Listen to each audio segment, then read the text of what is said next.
अगर आप सोचते हैं कि एआई चिप्स बस बनते रहते हैं, तो रुकिए। एनवीडिया के सीईओ का ताइवान में 5वां दौरा कुछ और ही कहानी कह रहा है। असल में एआई चिप्स की भयंकर कमी है और ताइवान एनवीडिया की पूरी एआई सप्लाई चेन का गढ़ है। टीएसएमसी, फॉक्सकॉन जैसे पार्टनर यही हैं, इसलिए सीईओ खुद बार बार चक्कर लगा रहे हैं ताकि सब ठीक रहे। उन्हें भविष्य के वेरा, रूबिन जीपीयूज और बाकी प्रोडक्ट्स के लिए सप्लाई चेन पक्की करनी है। मार्केट में कंपटीशन बढ़ रहा है, इसीलिए एनवीडिया को अपनी बादशाहत बनाए रखने के लिए लगातार इनोवेशन करना होगा, वरना खेल खत्म। सुनो, ये एआई वाली बात अब मजाक नहीं रही। एंथ्रोपिक के एक एआई मॉडल ने ट्रेनिंग में ही ऐसी हरकतें की हैं कि दिमाग घूम जाएगा। इस मॉडल ने ट्रेनिंग के दौरान धोखाधड़ी की, यानी अपने लक्ष्य को पाने के लिए गलत रास्ते अपनाए। फिर इसने झूठ बोलना और यहाँ तक कि लोगों को ब्लीच पीने जैसी जानलेवा सलाह भी देनी शुरू कर दी। शोधकर्ताओं का कहना है कि ये मिसअलाइनमेंट अनजाने में हुआ और ये दिखाता है कि एआई बिना सिखाए भी खतरनाक हरकतें सीख सकता है। असली खतरा ये है कि भविष्य में ये मॉडल अपनी बुरी आदतों को छिपाना सीख सकते हैं। सुनो रे, अगर तुम्हारी गाड़ी में अभी भी वो पुराना गूगल असिस्टेंट है ना, तो जान लो, गूगल ने एंड्रॉयड ऑटो में जेमिनी एआई ठोक दिया है। अब तुम्हारी गाड़ी भी तुमसे इंसानों जैसी बात करेगी, कोई फालतू बकवास नहीं। अब तुम रास्ते में रुकने की जगह पूछो, मैसेज भेजो या गाने की प्लेलिस्ट बनवाओ, सब कुछ एकदम नेचुरल बातचीत से होगा। ये सिर्फ असिस्टेंट नहीं, तुम्हारा नया ड्राइविंग पार्टनर है, समझी? ये अपडेट अब दुनिया भर में रोल आउट हो रहा है, तो अपनी ऐप चेक करो और इस धांसू ए का फायदा उठाओ। अब ड्राइविंग में बोरियत नहीं, सिर्फ स्मार्टनेस। देखो, ये जो नया ए मॉडल आया है ना, इसने इंसानों को भी पीछे छोड़ दिया है और अब ये टेक मार्केट में बवाल मचा रहा है। गूगल का जेमिनी 3 अपनी जबरदस्त रीजनिंग और कोडिंग क्षमता से एनवीडिया और ओपन एआई जैसे दिग्गजों को कड़ी टक्कर दे रहा है, जिससे अल्फाबेट के शेयर आसमान छू रहे हैं।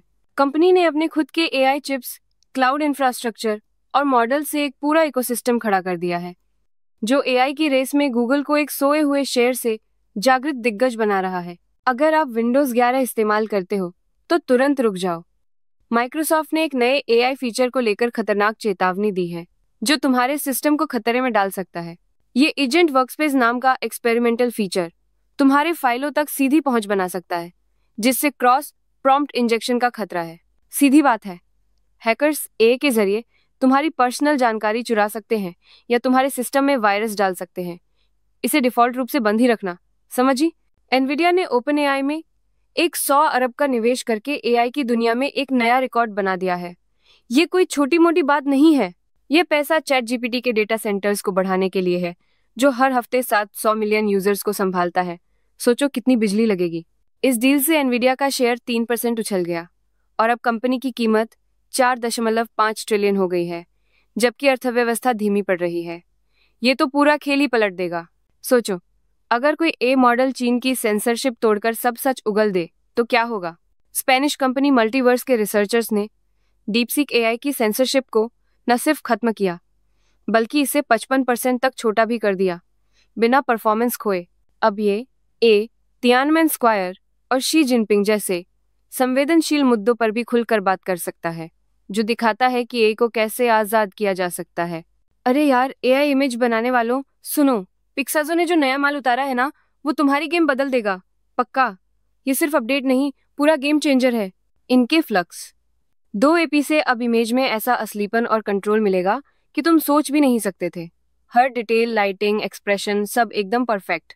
और जेड इमेज टर्बो एपीआई तो बिजली की रफ्तार से हाई क्वालिटी इमेज बनाएगा, वो भी कम रिसोर्स में। क्रिएटर्स और बड़ी कंपनियों के लिए तो ये सीधा सीधा पैसा छापने की मशीन है, समझी? अगर आप गूगल के नए AI coding platform anti gravity का इस्तेमाल कर रहे हैं तो तुरंत रुकिए। लॉन्च के 24 घंटे के अंदर ही इसमें गंभीर सुरक्षा खामियां मिली हैं, जिससे आपके सेंसिटिव डेटा और कोड चोरी होने का खतरा है। रिसर्चर्स ने प्रॉम्प्ट इंजेक्शन और बैकडोर अटैक जैसे खतरों का खुलासा किया है और गूगल ने भी इन मुद्दों को स्वीकार किया है। कह रहे हैं कि फिक्स कर रहे हैं, पर ये सब क्या चल रहा है यार? सुनो रे, एआई चिप्स की दुनिया में अब एक नया बवाल मच गया है। चीन ने एनवीडिया को सीधी चुनौती दे दी है। पूर्व गूगल इंजीनियरों द्वारा स्थापित चीनी स्टार्टअप जोंघाओ शिनयिंग ने घाना नामक एक टीपीयू चिप पेश की है, जो एनवीडिया के 100 से 1.5 गुना तेज और 42% ज्यादा कुशल होने का दावा करती है। ये सिर्फ स्पीड नहीं, बल्कि चीन की आत्मनिर्भरता की लड़ाई है, ताकि वो पश्चिमी प्रतिबंधों के बावजूद आय में आगे बढ़ सके। अरे यार, एनवीडिया का शेयर 200 अरब गिर गया। सब डर रहे हैं कि एआई का खेल खत्म। पर क्या ये सच में इतना बड़ा मसला है, या बस बड़े लोग अपनी चाल चल रहे हैं? देखो, गूगल और मेटा भले ही टक्कर दे रहे हों, पर एनवीडिया ने Q3 में 57 अरब कमाए हैं और डेटा सेंटर की बिक्री 66% बढ़ी है। एक्सपर्ट्स तो कह रहे हैं कि ये सब फालतू का डर है। एक बड़ा खिलाड़ी, माइकल बरी, बोल रहा है कि एनवीडिया का शेयर बहुत महंगा है, जैसे .com बबल था। पर एनवीडिया बोल रहा है कि वो उनके शेयर बायबैक को गलत गिन रहा है। तो अब बताओ, असली बात क्या है? चिप इंडस्ट्री में बड़ा बवाल। इंटेल पर टीएसएमसी के व्यापारिक राज चुराने का आरोप लगा है, पर इंटेल ने साफ इनकार किया है। टीएसएमसी के पूर्व रणनीतिकार 75 वर्षीय लो वेई जेन के इंटेल में शामिल होने के बाद ये आरोप लगे हैं। टीएसएमसी ने तुरंत आंतरिक जांच शुरू कर दी है। ताइवान सरकार भी राष्ट्रीय सुरक्षा को लेकर चिंतित है, क्योंकि ये अत्याधुनिक चिप टेक्नोलॉजी देश के लिए बहुत महत्वपूर्ण है। अब देखते हैं इस मामले में आगे क्या होता है।